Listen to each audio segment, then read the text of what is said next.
Welcome to 823 real estate ವೀಕ್ಷಕರೇ. ಬನ್ನಿ, ಇವತ್ತು ನಮ್ಮ ಚನ್ನಪಟ್ಟಣದಲ್ಲಿರೋದು ಒಂದು 44 ಕುಂಟೆಲಿರೋ ಒಂದು ಫಾರ್ಮ್ ಹೌಸ್ ನೋಡ್ಕೊಂಬರೋಣ. ಅದಕ್ಕಿಂತ ಮುಂಚೆ ದಯವಿಟ್ಟು ಲೈಕ್ ಆ್ಯಂಡ್ ಸಬ್ಸ್ಕ್ರೈಬ್ ಮಾಡೋದನ್ನ ಮರಿಬೇಡಿ. ನೋಡಿ, ಈ ತೋಟ ಬಂದ್ಬಿಟ್ಟು ನಮ್ಮ 60 ಫೀಟ್ ಟಾರ್ ರೋಡಿಗೆ ಇರುವಂಥ ಫಾರ್ಮ್ ಹೌಸು. ಫ್ರಂಟಿಗೆ ಮಾತ್ರ ವಾಲ್ ಕಾಂಪೌಂಡ್ ಹಾಕಿ ಗೇಟ್ ಹಾಕಿ ಇಟ್ಟಿದ್ದಾರೆ. ಬ್ಯಾಕ್ ಸೈಡೆಲ್ಲ ಫೆನ್ಸಿಂಗ್ ಹಾಕ್ಸಿದ್ದಾರೆ. ಕಂಪ್ಲೀಟ್ ಗೌರ್ಮೆಂಟ್ ಸರ್ವೆ ಆಗಿ ಅದ್ಬಸ್ತಾಗಿ ರೆಡಿ ಇರೋ ಫಾರ್ಮ್ ಹೌಸು. ಟೋಟಲ್ 44 ಕುಂಟ ಅಂದರೆ 1 ಎಕರೆ 4 ಕುಂಟ ಬರುತ್ತೆ ಫಾರ್ಮ್ ಹೌಸು. ಈ ಥರ ವಾಲ್ ಕಾಂಪೌಂಡು ಫ್ರಂಟಿಗೆ ಮಾತ್ರ ನೋಡಿ. ಇದು 60 feet tar road, bus road. Actually ಇದು ಬಸ್ ಸ್ಟಾಪ್ ಇದೆ, ಜಸ್ಟ್ 200 ಮೀಟರ್ಗೆ ಒಂದು ಬಸ್ ಸ್ಟಾಪ್ ಇದೆ. ಮತ್ತು ಸ್ಟೇಟ್ ಹೈವೇಯಿಂದ ಜಸ್ಟು 1.5 ಕಿಲೋಮೀಟರ್ಸ್ ಇದೆ. ನಮ್ಮ ಚನ್ನಪಟ್ಟಣ ಬಸ್ ಸ್ಟಾಪಿಂದ ಈ ತೋಟಕ್ಕೆ ಒಂದು 6ರಿಂದ 7 ಕಿಲೋಮೀಟರ್ ಆಗುತ್ತೆ ಅಷ್ಟೇ. ಒಂದು 40ರಿಂದ 45 ತೆಂಗಿನ ಮರಗಳು ಇರುವಂಥ ತೋಟ. ಮತ್ತು ಡಬಲ್ ಬೆಡ್ರೂಮ್ ನೋಡಿ. ಇದೇನಿದೆ, ಇದು double bedroom mould house. Actually mould house. ಹಿಂದೆಗಡೆ ಶೀಟ್ ಹೌಸ್ ಇದೆ. ಒಂದು ಸ್ವಲ್ಪ ಇನ್ಕಂಪ್ಲೀಟ್ ಆಗಿದೆ, ಫಾರ್ಮ್ ಹೌಸ್ ಕಂಪ್ಲೀಟ್ ಮಾಡಿಲ್ಲ. ಇನ್ಕಂಪ್ಲೀಟ್ ಆಗಿರೋ ಫಾರ್ಮ್ ಹೌಸು ಯಾರಾದರೂ ತೊಗೊಂಡ್ರೆ ಕಂಪ್ಲೀಟ್ ಮಾಡ್ಕೋಬೋದು. ಮತ್ತು ಟೀಕ್ ಮರಗಳಿರೋದು, ಮತ್ತು ಅಂಜೂರ ಆ ಥರ ಫ್ರೂಟ್ಸ್ಗಳಿರೋ ಅಂಥ ಗಿಡಗಳು, ನೆಲ್ಲಿಕಾಯಿ, ನಿಂಬೆ ಗಿಡಗಳು, ಈ ಥರ ಹಣ್ಣಿನ ಗಿಡಗಳೆಲ್ಲ ಇರೋಂಥ ತೋಟ.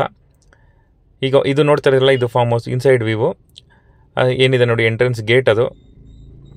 ಅದೇ 60 feet tar road. Bus road ಹೇಳಿದ್ನಲ್ಲ, ಬಸ್ ರೋಡು ಬಸ್ ಸ್ಟಾಪಿಂದ ಇರೋಂಥ ರೋಡು. Total general property. ಸೌತ್ ಫೇಸಿಗೆ ರೋಡ್ ಬರುತ್ತೆ. ಸ್ಕ್ವೇರ್ ಶೇಪಲ್ಲಿದೆ ಜಾಗ. ಹೇಳಿದ್ನಲ್ಲ, ಕೆಂಗೇರಿಯಿಂದ ಜಸ್ಟ್ 52 ಕಿಲೋಮೀಟರ್ಸ್ ಆಗುತ್ತೆ. 56 ಕಿಲೋಮೀಟರ್ಸ್ ಆಗುತ್ತೆ ಕೆಂಗೇರಿಯಿಂದ. ಮೆಜೆಸ್ಟಿಕ್ಕಿಂದ 70 ಕಿಲೋಮೀಟರ್ ಆಗ್ಬೋದು, ಬೆಂಗಳೂರಿಂದ 70 ಕಿಲೋಮೀಟರ್ ತೊಗೋಬೋದು. ಕೆಂಗೇರಿಯಿಂದ 56 ಕಿಲೋಮೀಟರ್. ಹೈವೇಯಿಂದ ಜಸ್ಟ್ ಅಂದರೆ ನಮ್ಮ ಬೆಂಗಳೂರು ಎಕ್ಸ್ಪ್ರೆಸ್ ಮೈಸೂರು ಎಕ್ಸ್ಪ್ರೆಸ್ ಹೈವೇಯಿಂದ 6ರಿಂದ 7 ಕಿಲೋಮೀಟರ್ ಆಗುತ್ತೆ ಅಷ್ಟೇ. ಹೇಳಿದ್ನಲ್ಲ, ಟೀಕ್ ಮರಗಳಿದೆ, ಒಂದು 40 ಟೀಕ್ ಮರಗಳಿದೆ. ಮತ್ತು ರಿಮೈನಿಂಗ್ ಹಣ್ಣಿನ ಗಿಡಗಳಿದೆ. ಒಂದು ಸ್ವಲ್ಪ ಖಾಲಿ ಜಾಗ ಇದೆ, ನಿಮ್ಗೆ ಯಾವ ಥರ ಬೇಕು ಆ ಥರ ಪ್ಲಾಂಟೇಷನ್ ಮಾಡ್ಕೋಬೋದು. ತೆಂಗಿನ ಮರ ಅಂತ ಒಂದು 40ರಿಂದ 45 ತೆಂಗಿನ ಮರಗಳಿದೆ. ಸಪ್ರೇಟಾಗಿ ಒಂದು ಬೋರ್ವೆಲ್ ಕೂಡ ಇದೆ, ಅದನ್ನು ತೋರಿಸ್ತೀನಿ, ವೀಡಿಯೋದಲ್ಲಿ ಕವರ್ ಮಾಡ್ತೀನಿ. ನೋಡಿ, ಇವೆಲ್ಲ ಹಣ್ಣಿನ ಗಿಡಗಳು. ನೇರಳೆ, ಬಟರ್ ಫ್ರೂಟು, ಅಂಜೂರ, ಈ ಥರ ಹಣ್ಣಿನ ಗಿಡಗಳು ಒಂದು 30 ಹಣ್ಣಿನ ಗಿಡಗಳಿದ್ದಾವೆ. ಆಲ್ಮೋಸ್ಟ್ ಎಲ್ಲ ಥರ ಮಿಕ್ಸ್ಡ್ ಫ್ರೂಟ್ಸ್ ಇರೋವಂಥ ಹಣ್ಣಿನ ಗಿಡಗಳು. ಸ್ಕ್ವೇರ್ ಶೇಪಲ್ಲಿದೆ ಜಾಗ. ತುಂಬ ಜನ ಕೇಳ್ತಾರೆ, ಸ್ಕ್ವೇರ್ ಶೇಪಲ್ಲಿರೋ ಜಾಗ ಕೊಡಿ, ಸ್ಕ್ವೇರ್ ಶೇಪಲ್ಲಿರೋ ಜಾಗ ಕೊಡಿ ಅಂತ. ಇದು ಸ್ಕ್ವೇರ್ ಶೇಪಲ್ಲಿದೆ. ವಿಲೇಜ್ ಅಟ್ಯಾಚ್ ಕೂಡ ಇದೆ. ವಿಲೇಜಿಂದ ಒಂದು 300 ಮೀಟರ್ ಇದೆ. ಸೊ ಸೇಫ್ಟಿ ಪರ್ಪಸ್ಗೂ ಏನು ತೊಂದರೆ ಇಲ್ಲ. ಎನಿ ಟೈಮ್ ಎನಿ ಡೇ ಬಂದು ಹೋಗ್ಬೋದು. ಆ ಥರ ಜಾಗ. ಟಾರ್ ರೋಡ್ಗಿರುವಂಥ ಜಾಗ, ಬಸ್ ರೂಟಲ್ಲಿರುವಂಥ ಜಾಗ.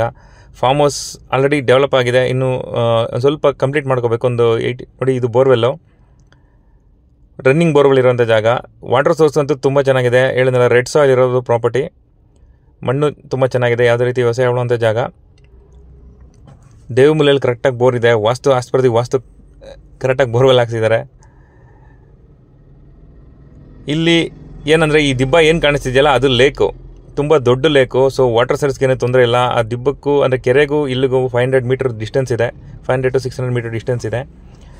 ಆಲ್ಮೋಸ್ಟ್ ಕಂಪ್ಲೀಟ್ ಫಾರ್ಮ್ ಹೌಸ್ ಬಗ್ಗೆ ಡೀಟೇಲ್ಸ್ ಕೊಟ್ಟಿದ್ದೀನಿ. ಇನ್ನು ಪ್ರೈಸ್ ಒಂದು ಹೇಳಬೇಕು. ಪ್ರೈಸ್ ಬಂದುಬಿಟ್ಟು 3,50,000 ಫೈನಲ್ ಪ್ರೈಸ್ ಪರ್ ಕುಂಟ ಕೋಟ್ ಮಾಡ್ತಾಯಿದ್ದಾರೆ. 3,50,000 ಪರ್ ಕುಂಟ ಫೈನಲ್ ಪ್ರೈಸ್ ಕೋಟ್ ಮಾಡ್ತಾಯಿದ್ದಾರೆ. ನೋಡೋಣ, ಡೈರೆಕ್ಟ್ ಓನರ್ ಮೀಟಿಂಗ್ ತೊಗೊಂಡು. Thank you friends, thank you so much. ಇನ್ನೂ ಏನಾದರೂ ಡೀಟೇಲ್ಸ್ ಬೇಕಾದ್ರೆ ನನ್ನ ನಂಬರ್ಗೆ ಕರೆ ಮಾಡಿ ತಿಳಿಸ್ಕೊಡ್ತೀನಿ. Thank you so much.